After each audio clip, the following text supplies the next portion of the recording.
जहाँ मृत्यु भी बन जाती है उत्सव का रूप, जहाँ हर सांस में छिपा है भक्ति का स्वरूप, आध्यात्म का सागर है गंगा का किनारा, बनारस का अर्थ है ईश्वर से नाता हमारा। शब्द नहीं, ये तो आत्मा की पुकार है, वो पुकार जो गूंजती है हर घाट पर, हर गली में, हर दिल में। नमस्कार, सुप्रभात, गुड मॉर्निंग। 100.6 FM पर आपने ट्यून किया है आपकी वाणी आकाशवाणी। दोस्तों, आज है 19 अगस्त साल 2025 और दिन है मंगलवार का। स्टूडियो की घड़ी में सुबह के 7 बज चुके हैं, तो एक बार फिर से सुबह के चाय की चुस्की के साथ आ गई हूँ मैं, आपकी रेडियो दोस्त ललिता, आप सभी का पसंदीदा मॉर्निंग शो लेकर, जिसका नाम है गुड मॉर्निंग बनारस।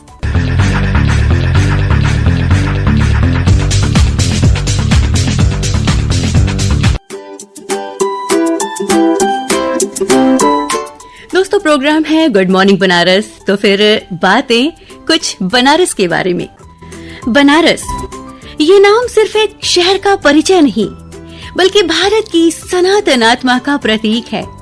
बनारस को वाराणसी, काशी, आनंद वन समेत कई नामों से जाना जाता है, पहचाना जाता है। दोस्तों, मैंने इतने नामों में आनंद वन भी कहा, तो आइए एक बहुत प्यारी सी इससे जुड़ी हुई बात आपको मैं बताती हूँ। आनंद वन का मतलब हुआ जहाँ भगवान शिव आनंद पूर्वक निवास करते हैं, और काशी कहते हैं कि यहाँ जीवन और मृत्यु का संगम होता है, और जहाँ आध्यात्म और लोक जीवन एक दूसरे में घुलकर एक हो जाते हैं। और दोस्तों, बनारस इस शब्द का एक सुंदर सा अर्थ ये भी है कि जीवन चाहे जितना भी कठिन क्यों न हो, यहाँ आकर आत्मा को शांति और मुक्ति का मार्ग मिल ही जाता है। और यही कारण है कि इसे मोक्ष की नगरी भी कहा जाता है। प्रोग्राम सुन रहे हैं आप गुड मॉर्निंग बनारस 100.6 FM पर। चलिए दोस्तों, एक नजर में देख ले इतिहास में आज क्या खास दिन है।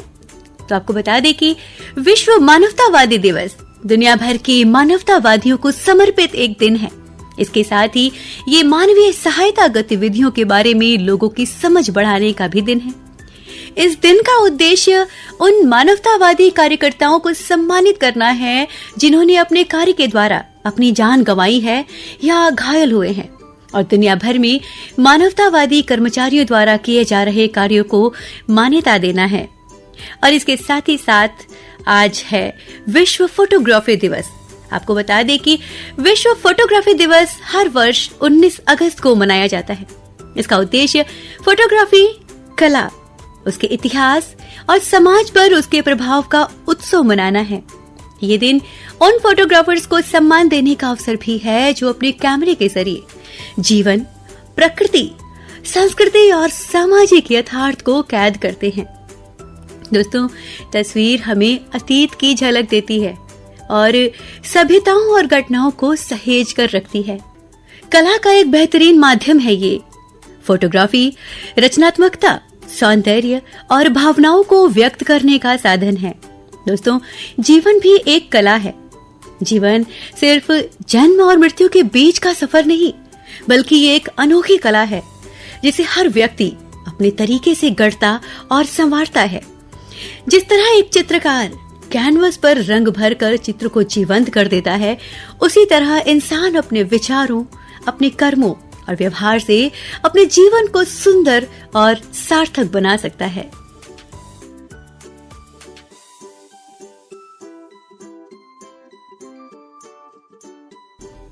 प्रोग्राम सुन रहे हैं आप गुड मॉर्निंग बनारस, आपकी वाणी आकाशवाणी से।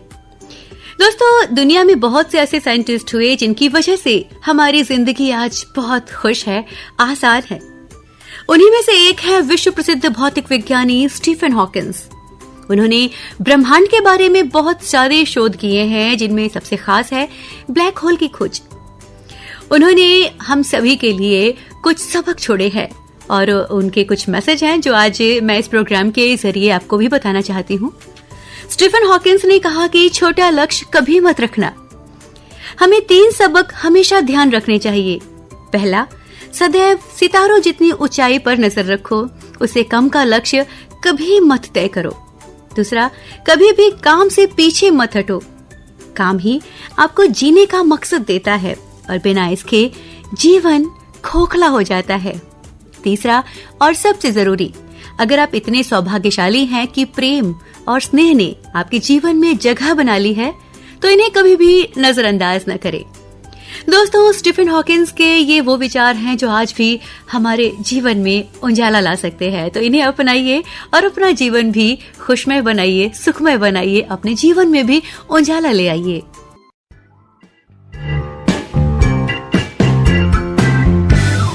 प्रोग्राम सुन रहे हैं आप गुड मॉर्निंग बनारस और मैं हूं आपके साथ आपकी रेडियो दोस्त ललिता। दोस्तों, अभी अभी ही हम सभी बाढ़ के मौसम से उबरे हैं और बाढ़ के दिनों के बाद होती हैं बहुत सारी बीमारियों का खतरा बना रहता है। मौसम में उतार चढ़ाव बना होता है और कई संक्रामक बीमारियां भी होने का खतरा होता है। और ऐसे में बदलते वातावरण में ना खुद को स्वस्थ रखना बहुत ही ज्यादा जरूरी होता है। मौसम, प्रदूषण, खान पान और जीवन शैली लगातार बदल रही है। ऐसे में छोटी छोटी आदतों को अपनाकर आप अपना और अपनों का ख्याल रख सकते हैं, जिनमें है रोजमर्रा के नियम जैसे योग, प्राणायाम तो शामिल है ही। खास तौर पर मानसिक स्वास्थ्य का ध्यान जरूर रखें, क्योंकि वो कहते हैं ना कि तन की बीमारी का इलाज तो है, पर मन की बीमारी का इलाज जो है ना वो सिर्फ मन के ही पास है।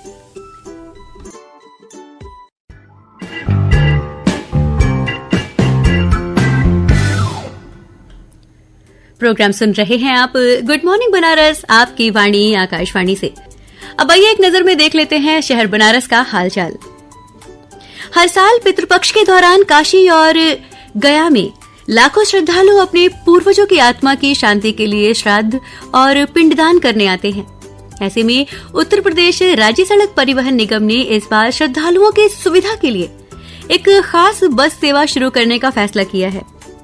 आपको बता दें कि पितृपक्ष की शुरुआत इस साल 7 सितंबर 2025 से हो रही है और इसी को ध्यान में रखते हुए काशी से बिहार के गया तक सीधी विशेष बस सेवा शुरू की जा रही है। ये बसें बिना रास्ते में बस बदले सीधे गंतव्य तक जाएंगी, जिससे यात्रियों का समय बचेगा और सफर भी आरामदायक होगा। इसी के साथ चलते हैं अपनी अगली खबर की तरफ। जैसा कि मैंने अभी थोड़ी ही देर पहले बोला कि अभी बाढ़ से ही हम उबरे हैं, तो गंगा की धारा भले ही बाढ़ के बाद लौटकर पेटा में समाने को आतुर हो और तटवर्ती इलाकों को राहत मिले, मगर दूसरी ओर गंगा की लहरों ने तट पर गाद और गंदगी का जो सैलाब छोड़ा है ना, उसे संभालने के लिए अभी काफी मशक्कत की जरूरत है। घाटों पर पर्यटकों के आने पर गंदगी ना दिखे और घाट पहले की तरह ही साफ स्वच्छ नजर आए, उसके लिए व्यापक अभियान गंगा घाटों पर छेड़ा गया है।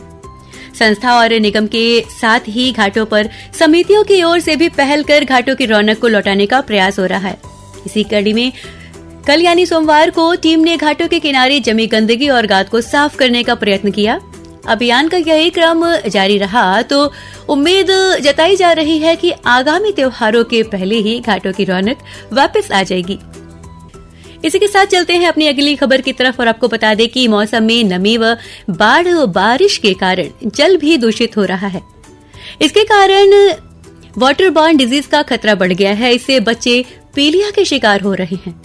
बच्चे वायरल हेपेटाइटिस ए, बी, सी और इस तरह से कई बीमारियों की चपेट में आ रहे हैं। सबसे अधिक हेपेटाइटिस ए व ई की समस्या बढ़ रही है।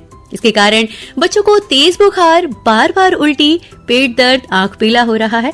ये समस्या दूषित पेयजल, अधिक पैकेट बंद बाजार से दूषित खाद्य पदार्थ सेवन से हो रही है और इस तरह के मरीज सबसे अधिक बीएचयू के सरसुंदर लाल अस्पताल, आईई अस्पताल, मंडली और जिला अस्पताल में पहुंच रहे हैं।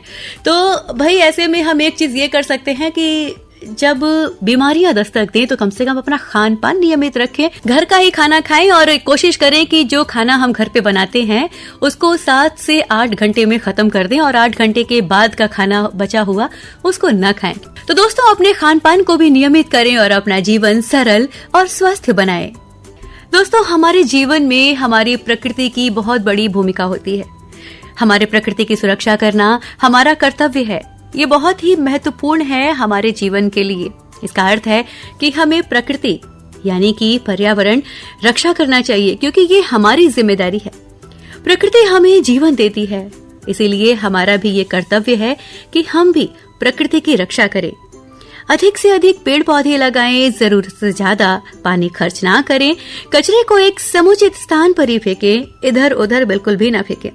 जब हम अपनी प्रकृति की रक्षा करते हैं तो हम अपने जीवन को, अपने समाज को और अपने आने वाली पीढ़ियों के भविष्य को भी सुरक्षित बनाते हैं। देखिए ना दोस्तों, कहते हैं कि समय चलायमान है, ये कभी नहीं रुकता, निरंतर आगे बढ़ता रहता है और इन्हीं आगे बढ़ते पलों दिनों के साथ हम भी आगे बढ़ रहे हैं। और अब आज का गुड मॉर्निंग बनारस का ये सफर यहीं तक, क्योंकि घड़ी की सुइयां हमें ये इशारा कर रही है कि अब समय हो गया है कार्यक्रम से विदा लेने का। तो चलते चलते एक बहुत ही प्यारी सी बात आपसे एक और बात बोल के जाऊंगी मैं। जिंदगी बहुत छोटी है, हम अक्सर इसे लंबी समझकर गमों, परेशानियों और शिकायतों में बर्बाद कर देते हैं। लेकिन सच तो ये है कि हमें नहीं पता कि हमारे पास कितना समय है। इसीलिए हर पल को मुस्कान के साथ जीना ही जीवन का असली अर्थ है। तो हमेशा खुश रहिए, मुस्कुराते रहिए और सुनते रहिए आपकी वाणी आकाशवाणी। प्रोग्राम है आपका गुड मॉर्निंग बनारस। मिलूंगी आपसे सुबह 8:45 पर मधुरिमा के साथ। तब तक के लिए